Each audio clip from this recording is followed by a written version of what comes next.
it's Amelie. Today we're going to do a just practicing and we are going to work on Telemann, the first Fantasie by Telemann.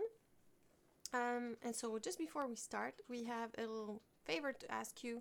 So we want to do a talk at South by Southwest and we need your help. We need some votes, so if you can go and vote for our talk, you can find everything in the comment section and you can just click there and go and vote for us. That will help us out a lot.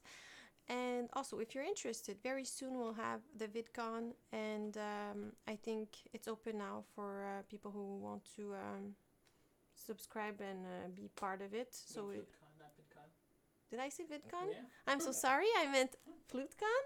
So FluteCon will be in August very soon. August 24th. August 24th. And it's a full day of flute online. It's very affordable. You can be an auditor or participate. If you participate, you can also audit the whole day. Like you participate, it means you play for me maybe 30 minutes, but then you still have the whole day to listen to other people. And so, yeah, I think it's going to be a great day, and it's for every level and anything you really want to work on. So it can be a piece, it can be an excerpt, it can be an aspect of the flute, like working on your low register or working on your posture or whatever you feel you need to work on. And or if you don't know, I'll figure it out when I listen to you what I think you should work on, and we'll work on it. So that's it for that. Registration opens up on Thursday. So registration opens up on Thursday, except people who signed up already, I think, can register now. But those people received an email already and everything. And then what else do we have? It's lessons and flutes. Yeah, if you want flute lessons with me, just email us at info@theflutechannel.com and we'll send you all the information. We can do Skype lessons or any other means online, to see each other and hear each other. And if you're looking for a flute, you can go at flutesforsale.com, number 4. It's with the Flute Center of New York, and you use our code TFC, and it helps us out, and it gives you perks. Everything is in the description if you want to know what the perks are and everything. And I think that's it. You can check our merch too. It's all below. There's nice things, and now I'm going to start playing the flute. So, Telemann Fantasie. So a fantasy, it's something a bit free. So in the beginning of the movement, you have vivace, which is pretty fast. I listened to a couple of versions this morning. And so I would say around 104 is a good tempo there. But then at bar 5, you see it completely changes. It's not the same speed and it's not the same atmosphere. So I'm going to play it and you'll hear it. Obviously, if you have questions, comments during the live stream, just go ahead and I'll try to answer them right away.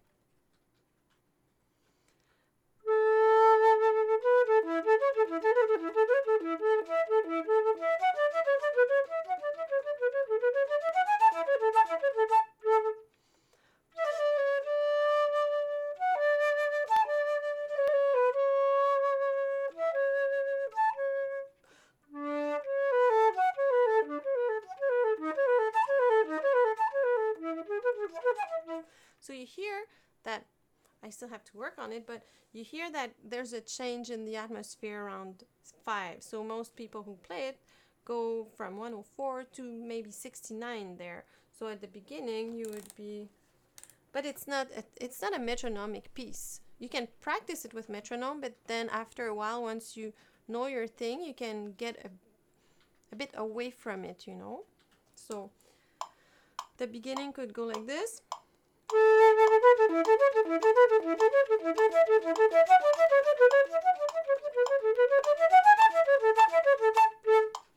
104 and then 69.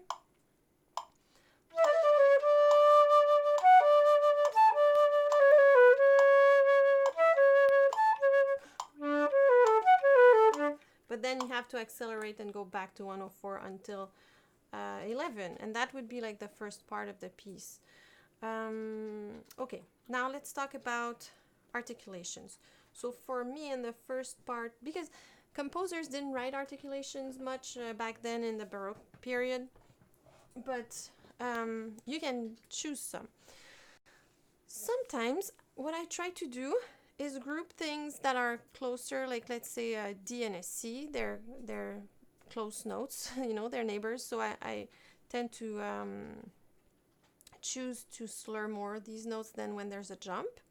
But it's not like a rule that I always follow, but it's a rule that I use. So in the first 4 bars, I decided to not tongue everything, because I think it gives it more of a bouncy thing, and I think it's it has character, that part, and I thought maybe tonguing everything would be cool. So I'll play those 4 bars again.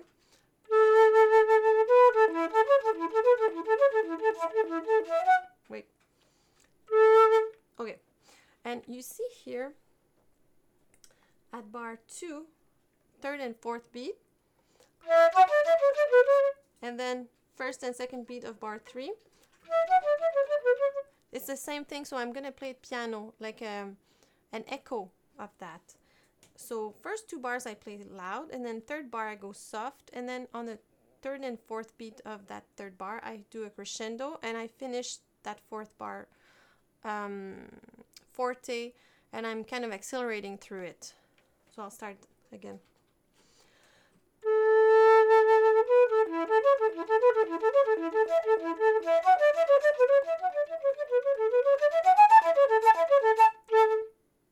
So that's the beginning. And so if you're doing that, you'll need to double tongue. And since you don't start on the beat, you start on the 2nd 16th note of the beat on the 2nd beat of the 1st bar, you'll have to start with ka. So you'll go ta, yeah, ta ka ta ka ta ka ta ka ta, ta ka ta ka ta ka ta ka ta. This way your ta is always on the 1st note of the beat. If you don't know how to double tongue, go and check our video about double tonguing. And then at bar 5 you have a trill. The little plus is a trill sign, and in Baroque music you have to start the trill with the upper note. So you, instead of doing D, E, D, you do E, D, E, D, like this.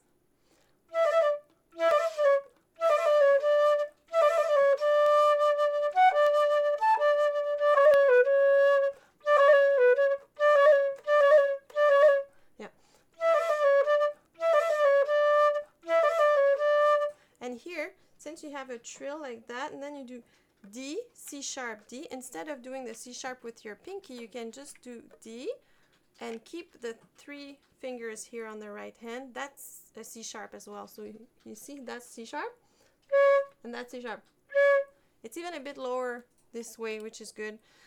And it's easier when you want to go fast, da-da-da, like this form. So I use that fingering there.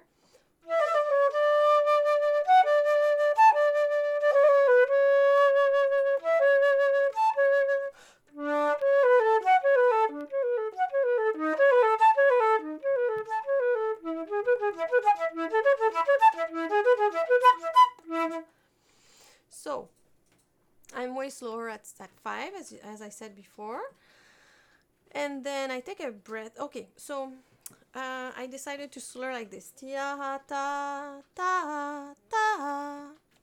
So I slur the first 2 notes, then I slur the notes on the 3rd and 4th beat, ta ta by 2.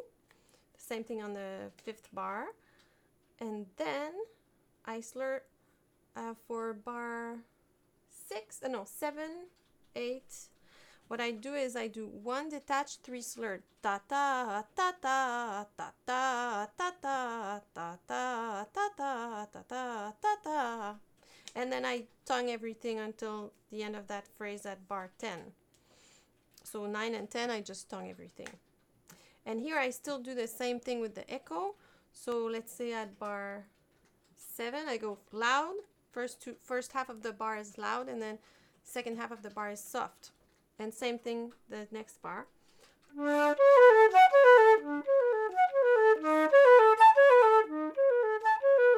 And then I'm soft, but I do a crescendo after.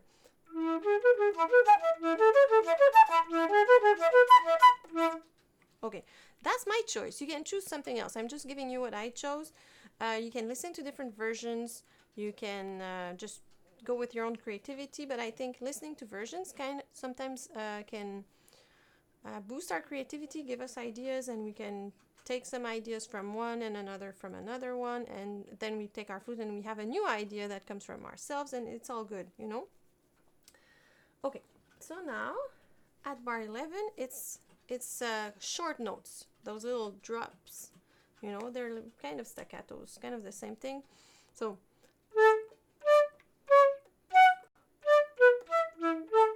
okay, but then you have, it's not slurred, but I wrote little lines under because I feel it's another kind of another instrument. I feel like it's almost two instruments playing together. So you have this instrument going, and someone else goes, and then the first one.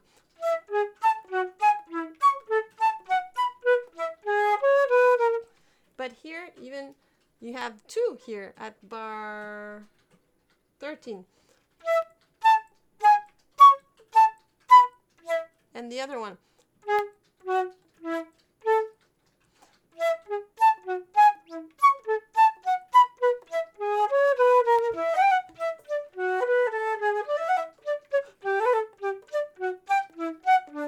You see, when you have 8 notes that are separated with a big interval, it's kind of two instruments. So try to give it a different timbre for the upper note and the lower note if you can. So yeah, so when you have, or when you see these things, or that motive, try to do it da da da da da da da da, and the rest is da da da da da da, and this way you have this idea of conversation in your piece. And then when you have this, I slur that, but the rest is all tongue.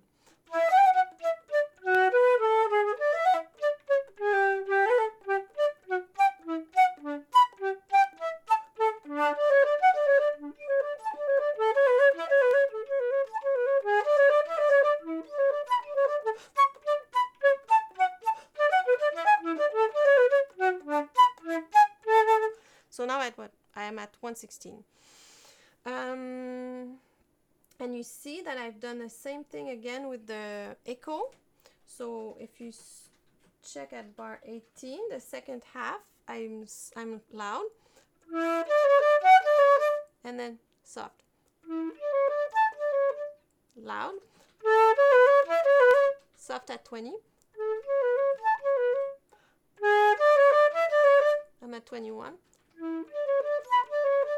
And then I will do a crescendo from there.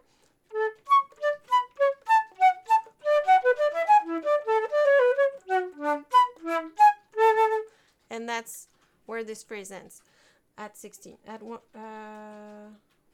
no, that's not 16, that's 20. 24. So here I slur by 3. I go 1 detached, 3 slurred. Ta ta ha ha ta ta ha ha ta ta ha ha ta ta ha ha ta ta ha ha ta ta ta ta ta ta. Okay, and then when I'm done and I start going, that's all staccato. And then here all detached. And then one detached, 3 slurred. Okay, I'm at 23. And then all detached. Okay, any question? It's all good? Okay, so at 116, no, I wrote 116 there because I thought, oh, let's play it a bit faster there. But it's bar 24. I'll go again. And when you have that same thing with ta ha ha, just slur it. So at that bar 24, it's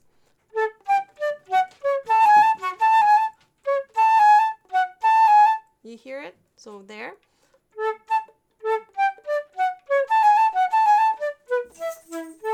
That's all detached. And then here, slurred by 2.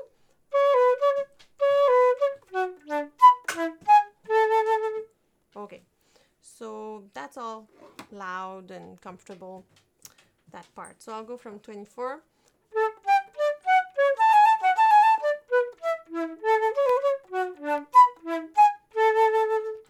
So that's like the end of that fast part.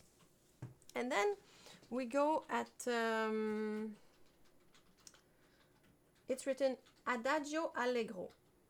So what they mean is you start Adagio and then you go a bit faster, I think. So it would go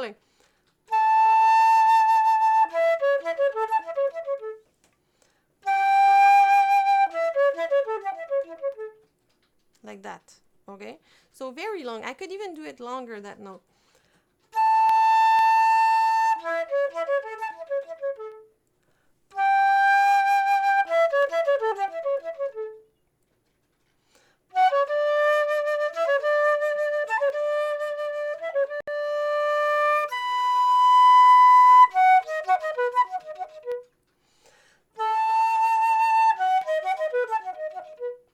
Okay, and I don't know if you noticed, I don't vibrate that much in Baroque music, so there's different school of thoughts. There's people who think you should not vibrate in Baroque music because on Baroque flutes you don't really vibrate and it's not in style. And there's people who say, well, we're playing a modern instrument, we should use vibrato. So I'm in a middle position. If I feel that it helps the sound, I'll put a little bit of vibrato. It's not like a dogma for me, but I don't really go like.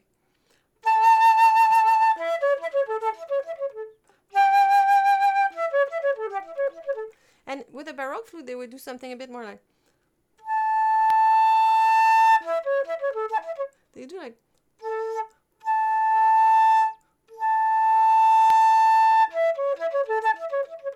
Something like that, you know. But find what you like. Listen to different versions. Record yourself. You know, let things happen. But you don't have to force vibrato in that type of music. That's for sure. So you see that you have forte, piano in those things. I do it all tongued, and you will need triple tonguing in that case. So if you don't know about triple tonguing, we have a video that explains both double and triple. So let's say here where you have Adagio Allegro, you would do ta ka ta ta ka ta ta ka ta ta ka ta. You start on ka because you're not starting right on the beat. So ta ka ta ta ka ta ta ka ta ta ka ta. Ta ka ta ta ka ta ta ka ta ta ka ta. So that's for that. And then when you go back to Adagio Forte with that,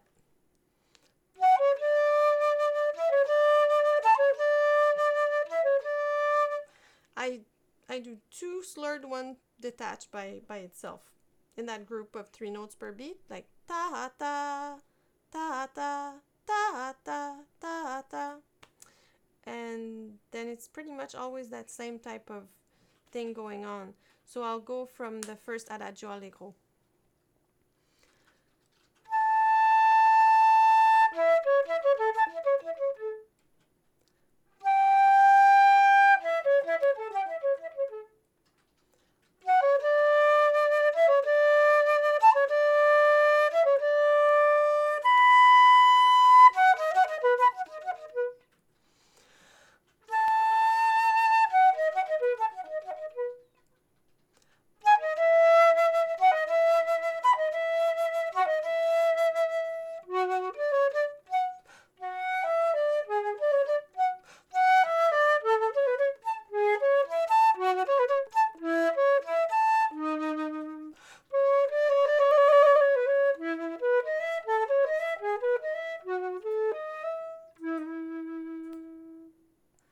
So here on that last note, I decided to do E, D sharp, and back to E.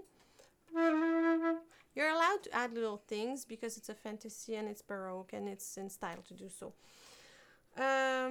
So when you're at Adagio Allegro, the last one for the movement, you know those 2 30-second notes, I slur them together. I go tam, ta, ha, ta, ta, and then the F sharp, E, D, I slur together, ta, and then I go ta, ta, ha, ta, ta, ta ta ta ta ta ta ta ta ta ta ta ta ta.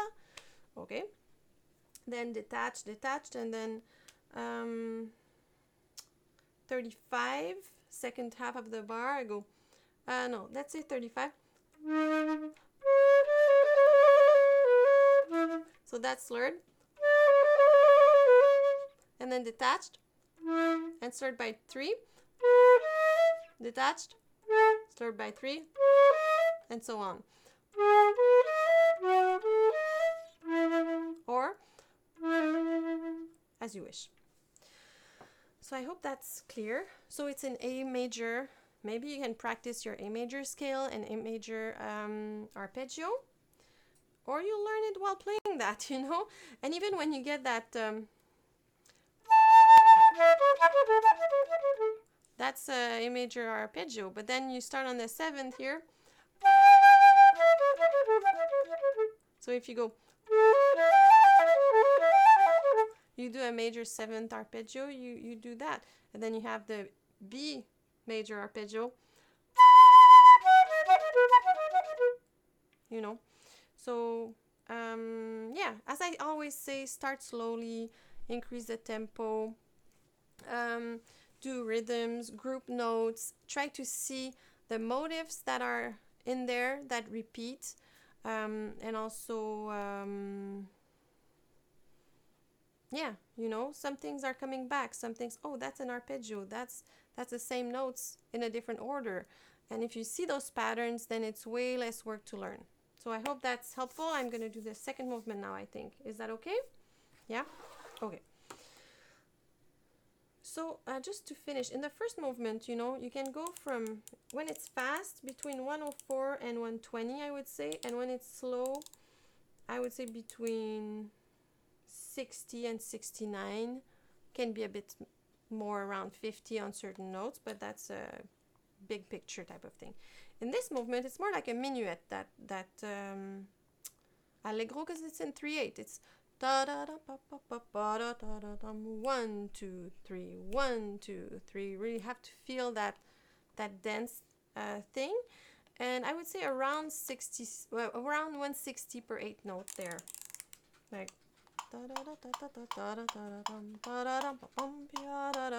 If you're more comfortable a bit slower, a bit faster, it's fine. It's just my opinion. Okay, I'll play it once and then maybe I'll talk about it.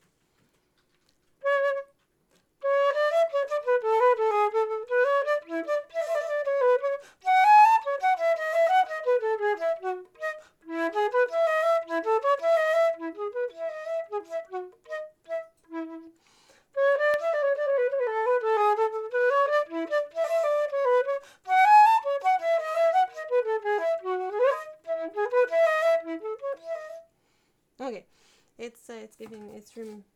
It's coming back. Okay, so because that piece has a repeat and it's a fantasy, I'm gonna do a little bit of ornamentation in the second time I play it. Okay, you don't have to if you listen to different versions. Some people don't really do a big difference. Some people will just do, let's say, forte the first time, piano the second time. Some people will not even make a big difference. But if you listen to some other versions, they do a lot of ornamentation, and it's a question of taste, you know? Okay, so here the first bar, I slur the first 3 notes, and then I detached, and then I do the second bar slurred by 2, and then I repeat the same thing on the next 2 bars, and bar 5, 3 slurred, 3 detached, bar 6, same thing, and then bar 7, it's all detached. So I'll play just those first bars.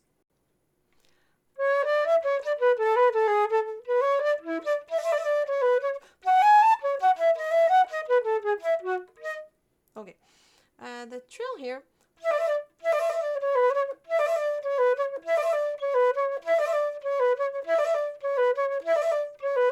Okay, I'm okay. I'll do that again.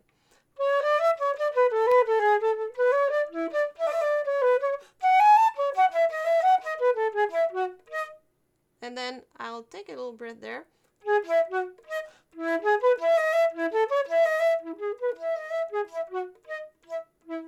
So you see here, At 8, I do 3 detached, 3 slurred. At 9, same thing. 10, same thing. And then I detached everything on bar 11 and 12. And 8 and 9, I play forte. And 10 till the end, I play piano. But I might do a little crescendo on 11, you know, to finish not too soft on that cadence. So...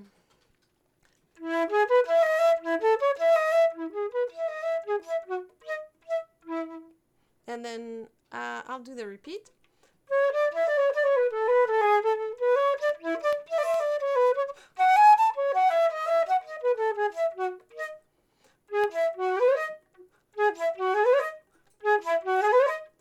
Yeah, I'll do that there. So maybe I should write it down so I remember what to do.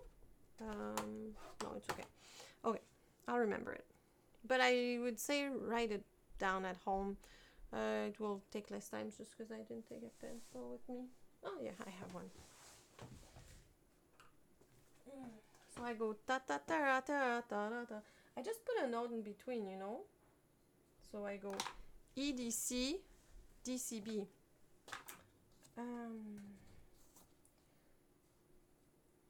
And then between the F sharp and the D sharp, I do a little scale. It's just the what you have at the key, you know, G sharp, A, B, C sharp. I go.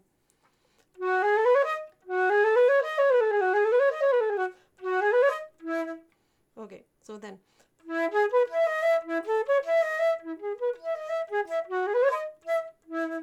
Should I do it the same twice? I'm not sure. Maybe I should do something else. I don't know.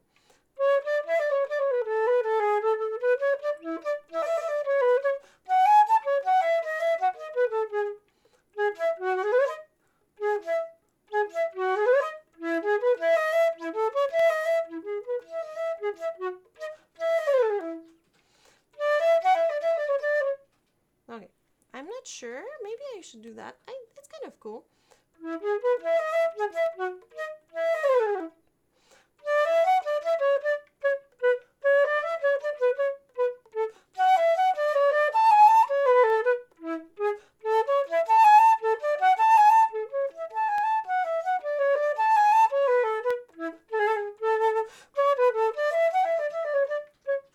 Okay, so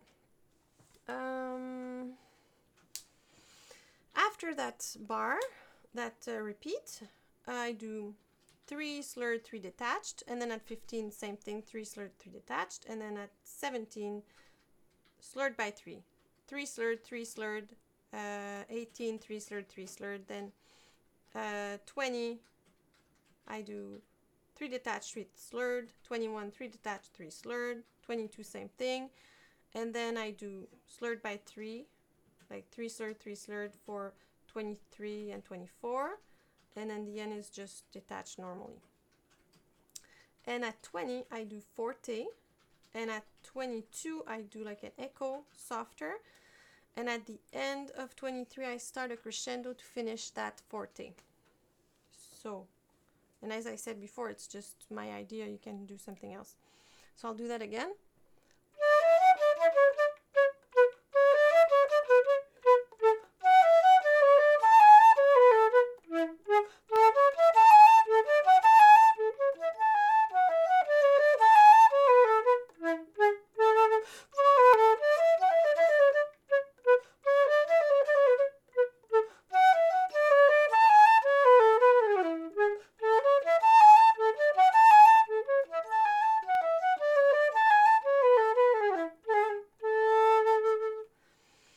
Okay, so I did the same thing as in the first part, you know, bar 13, I add a note between the F and the D and between the E and the C, so I do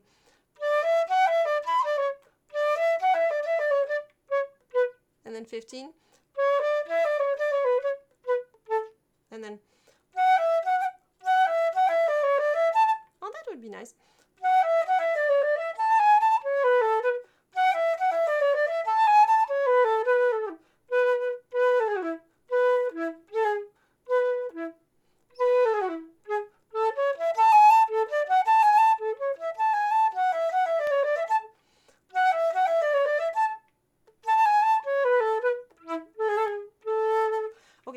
I'll do, I won't do the at bar 17 because that comes back a bit later at bar 21 to 23. I'll do it at bar 23, but at 19 I'll do the bum bum. So I just go from B to E and I do the notes of the scale. I go B, A, G sharp, F sharp, E.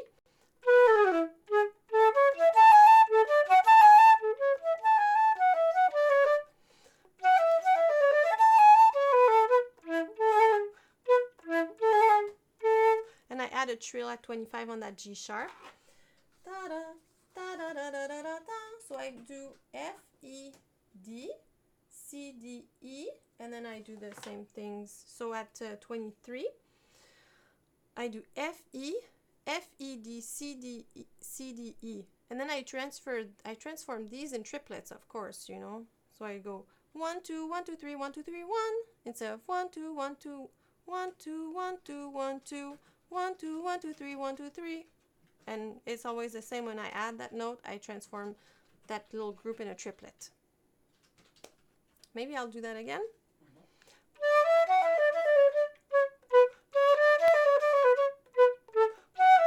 No. Yeah.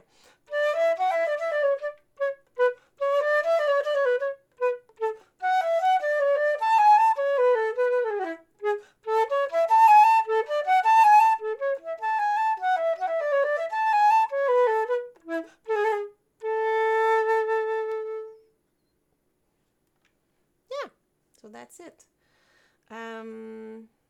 Take your time, take a metronome, start slowly, go a bit faster. Don't always start with the beginning of the piece. Sometimes start with the end. Try to figure out where it's a bit more difficult and maybe practice more those spots than practicing everything equally. Make sure you know what you want because this way it's easier to achieve it. You know, like make decisions, write down your breathing marks, write down your dynamics, write down your tonguings, you know, your slurs and everything, so that you're more efficient when you practice. I didn't say a lot about breathing. I can say where I breathe. So of course, if you look at the first movement, for a fourth bar you have a rest there, so of course I breathe there, and then you have 2 bars that go together. And then between 6 and 7, I take a big breath there because you see, if I play 6,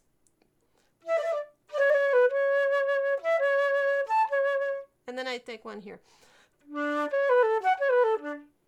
And usually I can do the whole phrase.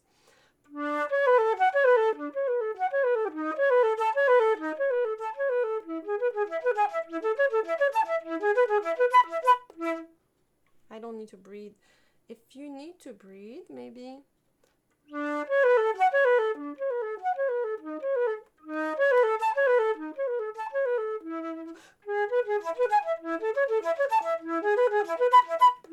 So at bar 9, after that first note would be a good spot. Then you have a big rest. You take a big breath there. And then where do I breathe next?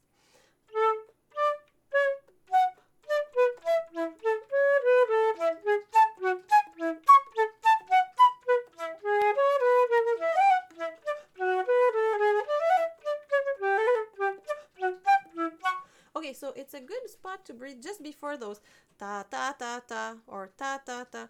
So let's say.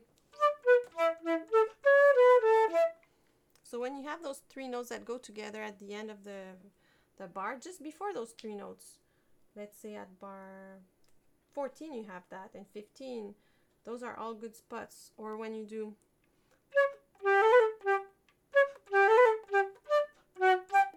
And here at bar 17, after the first note, I take a breath. And the following bar 18, I take a breath after the 3rd note. And then I take 2 that are a bit closer to each other because I know that after that I don't have much time to breathe. So I go.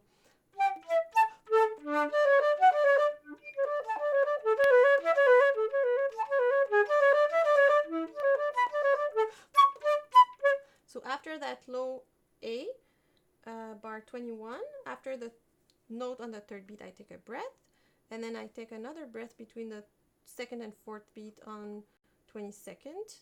And then at 1:16, I take another breath after the first beat, after the first note. Same thing at 25. Did I say at 24? I'm so sorry. 24, I take a breath after the first note. Same thing at 25. Then at 26, you have a big rest. Then you have rests everywhere to breathe, really. And like here, before 30, you can take one. At 29.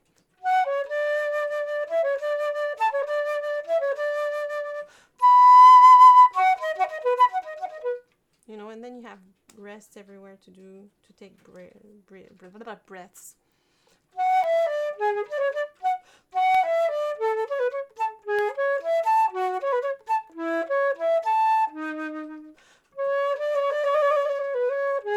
Yeah, then it's okay. You have time. You can go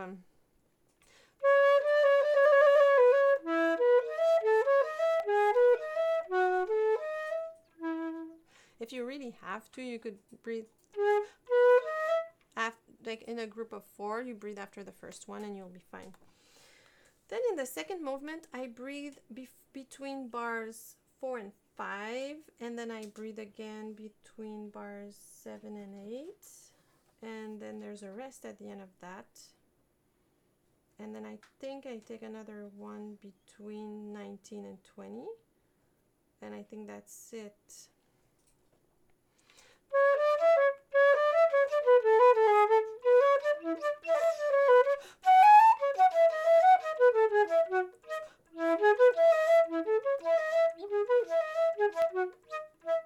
Yeah.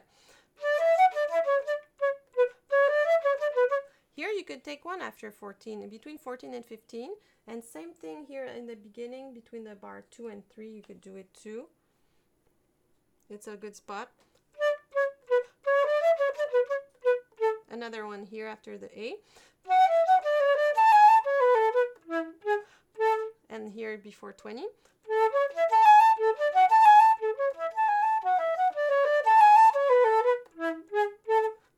You could take one just after that B at 25 again.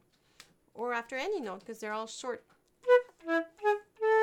Sometimes what I do is this. You don't see it, but I go like, and I take a small one between each note. So that's, I think I covered pretty much everything.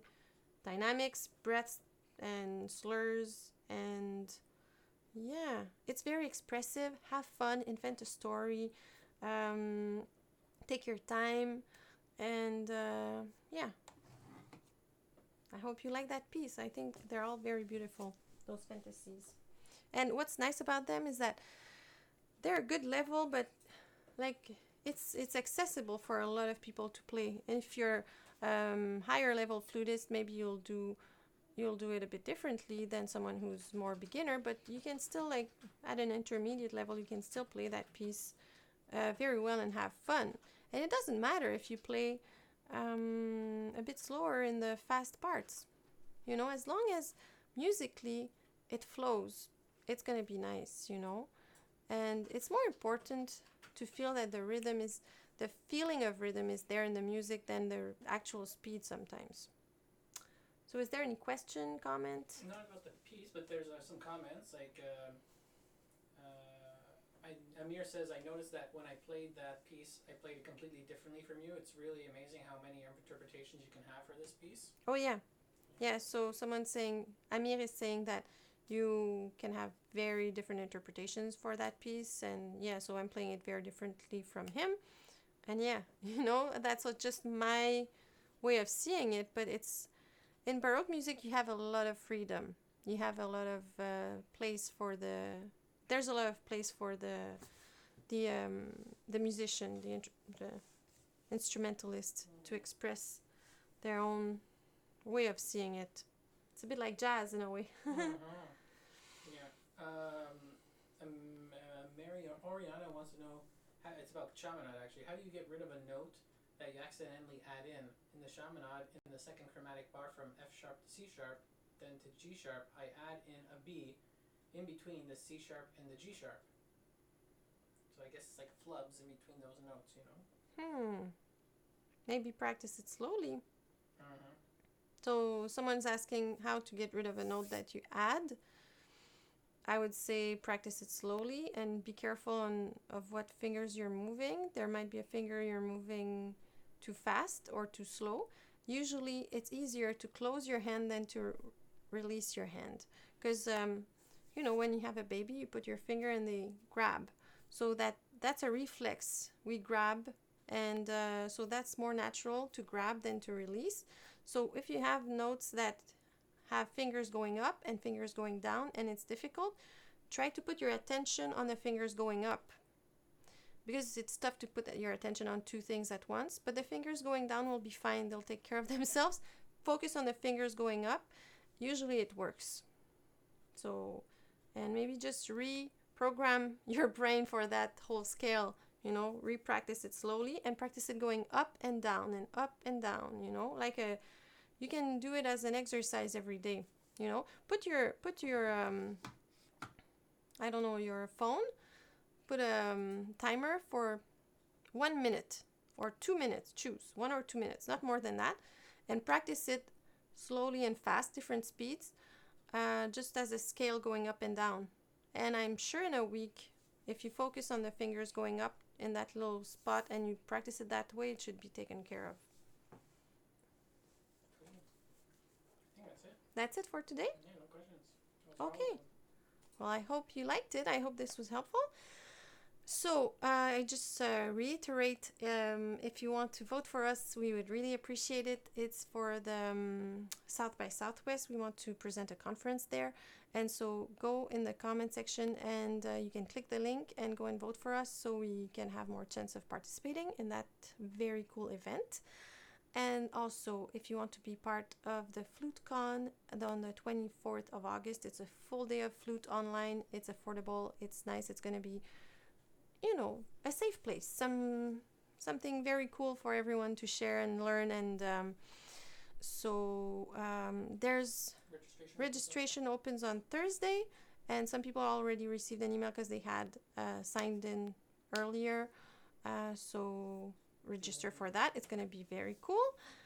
And if you're looking for a flute, you can use our code TFC with the Flute Center of New York. If you want some merch, it's all in the description below. And if you want lessons with me, you can email us at info@theflutechannel.com and we'll email you everything you need to know. I think that's it. So I hope this was helpful. And if you liked it, please like it. If you haven't subscribed yet, please subscribe. Leave us comments and see you next time. Thanks for watching.